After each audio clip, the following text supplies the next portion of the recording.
Hey, I'm Benjamin Verbacek, and I'm the lead teaching pastor of Community Evangelical Free Church, and I'm also the managing editor for gospel-centered Discipleship. And this is the 7th installment of the Writer's Coaching Corner, and it's actually part 2 of the previous month's coaching video, where we're going to talk about authors and editors and readers. And so the principle this month is this: good writing results when authors and editors work together for the benefit of readers. And so I started unpacking that last month, and I always say we go look at one paragraph from one article on our website the previous month and then talk about how to get that writerly goodness into our own prose. And that's sort of what I'm going to do this week, except I'm going to let last month's article be that article, and there's no new article. Aaron Warner wrote a great article, and we worked on it together to get it even better. And that spirit of camaraderie between an author and an editor encouraged me to think, okay, we should talk more about this process together. And so this is part 2 of that. And so just to reset the stage, I won't read all of the verses from Proverbs I read last month, but I'll read one of them again. So this is Proverbs 13:20, which says, "Whoever walks with the wise becomes wise, but the companion of fools will suffer harm." Now, I don't want to posture myself as wise. That feels a little out of step with the character of Proverbs and humility and teachableness. But I am trying to become a better editor over time, and I do know there are wise editors on our staff at GCD. And so let's talk more about working together. So I have right here, this is 2 resources. I'm going to read one from this book at the end. I'll start with this one. The Copyeditor's Handbook, a guidebook for book publishing and corporate communications. Now, that is super thick. I read it cover to cover because I'm a nerd. And this is the 3rd edition. I did not read the previous 2 editions, but I read this one. And I want to risk mentioning that it's a good book for you to read too, knowing full well that most of you won't. And even if you do read it, you won't read it cover to cover. That doesn't make me better than you, but I felt behind as I'm now the general editor of a website, and so I've been reading books on editing for the purpose of getting better. And there's a quote I wanted to read to you from page 45. The author writes, "Another approach to query writing." Now, query is when you ask someone something. It's a fancy word for making a request. This is when you ask an author a question. And in book publishing, this can get very technical and formal. It's not just as simple as putting a note on the side of track changes, although that's most often how it manifests itself at GCD. She says, "Another approach to query writing is to treat the manuscript, no matter how poorly written or prepared, as though it were your author's," mark this, "ugly newborn. That is, no matter how ugly you may think the baby is, you would never say so to the the new mother or father. No, surely you would find something polite to say. You don't have to coo over a manuscript, but you should remember that it is the product of the author's labor and sweat, hopes and dreams, and that you are being granted the privilege, along with the frustration, of participating in its publication." I just think that's a great quote because it really does frame the posture that you should be thinking, how can I work as well as I can to celebrate what's good about this manuscript and this author's work for the good of readers. And so with that quote setting the tone, I want to spend a few minutes talking about the different types of editing. And I hope this isn't boring to you. Obviously, YouTube metrics, you can just stop watching. I hope you don't.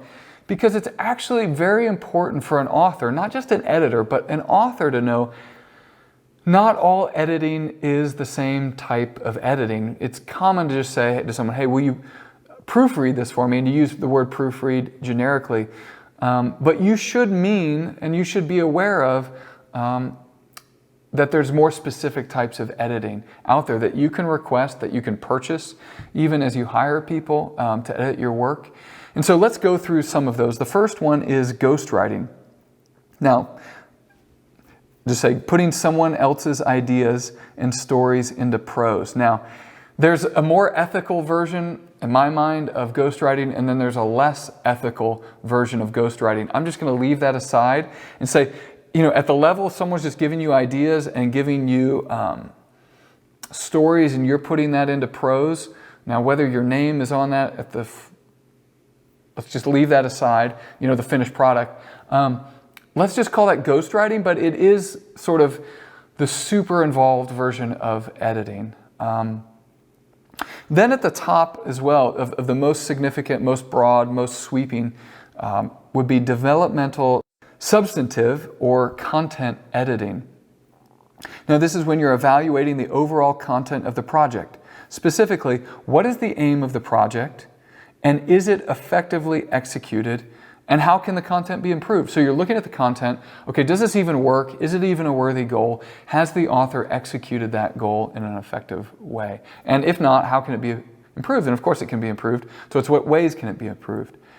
The next kind of rung down the ladder would be structural editing, which is looking at the overall flow of a project, but in smaller chunks than developmental editing, and also beginning to look at the quality and tone of the writing. So at this level, you're starting to talk about perhaps specific chapters for specific paragraphs, kind of writerly tics that someone might do. Okay, you tend to fall into this phrase over and over and over again. And over the course of a book, that could be troubling. You use the em dash way too much, that sort of thing you might be noticing there.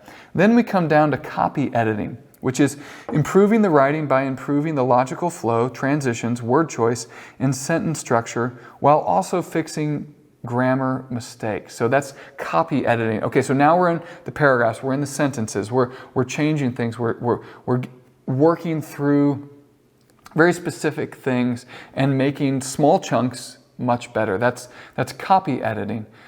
Then there's line editing, which, okay, so this is correcting all grammar issues with a close reading from line to line. That's why it's called line editing, especially fixing the less obvious and more technical items, okay? So now, when you publish, should you ever want to publish with GCD, or maybe you already have, or any website organization, you're probably blending that type of editing from the structural down to copy editing and maybe even line editing in one pass. And that's not the best way to do it, in the sense of, like, if everybody had all the time in the world and all the money in the world, you would pay for all of these different levels of editing back and forth. But just the nature of money and the nature of people's time and the nature of the worthiness of that specific project, you're probably going to blend some of these together. And even when you do one of them, even if you do various iterations, you might kind of be bleeding categories, but it's helpful to know the different categories exist. Okay, here's one more category: mechanical editing. Conforming the writing to a particular style guide, for example, Chicago, MLA, APA, and the publishing house style. So, for example, the Gospel-Centered Discipleship Style Guide. Now, you don't have access to that. Our staff writers do, and our editors certainly do. That's an internal document for us, and that's, here, I'll just keep reading. I'll explain what that is. With special focus, so mechanical editing, conforming to a house style and a particular style guide, with special focus on the various decisions that require publishers to, I'll say, quote, choose a team. For example, English or British spelling and punctuation. So, like, choose a team. What I mean by that is there's all sorts of ambiguous decisions where it's not necessarily right or wrong, but it's right or wrong for that publication. So if you're adding an extra U into words, you're either in Australia or Britain, but if you do that in America, you're wrong. You're not wrong, period wrong. You're just wrong to do it in the United States. And as I would be wrong to not include certain punctuation marks in certain places in the UK. And so other ones that pop up a lot are when to use the N dash or M dashes. So, for example, for scripture citations, when you're going from verse to verse or chapter to chapter, do you use an N dash or do you use a hyphen? One's not necessarily right or wrong, although there is one that is more common. So at GCD, we're always going to use the N dash in that situation, or M dash. And then when you're using the M dash, do you put spaces, like an open M dash or a closed one? That's different. Desiring God does it one way, GCD does it another. I tend to think I like Desiring God a lot, so I don't know that we're doing wrong and they're doing it right, but that's just different style choices you have to make. Here's another one: the possessive on Jesus. So when Jesus Jesus' sandals, right? Do you put an apostrophe S or just an apostrophe? Now, you would normally always put an apostrophe. For example, Moses' sandals or Moses' staff, apostrophe S. But with special words like Jesus and Moses, some publications don't. GCD does put the apostrophe S, not as a slight to Jesus. We certainly don't mean it that way, but just out of the normal convention. Here's another one, capitalizing pronouns referring to God. Do you do that or not? Even some Bible translations will do that and others won't. So those are all the sorts of things that make up mechanical editing. Now, finally, there is proofreading, which is making very light changes, usually for grammar and clear typos, so fixing clear typos on a final product, right? So this is everything else has been done. It's ready to go to press.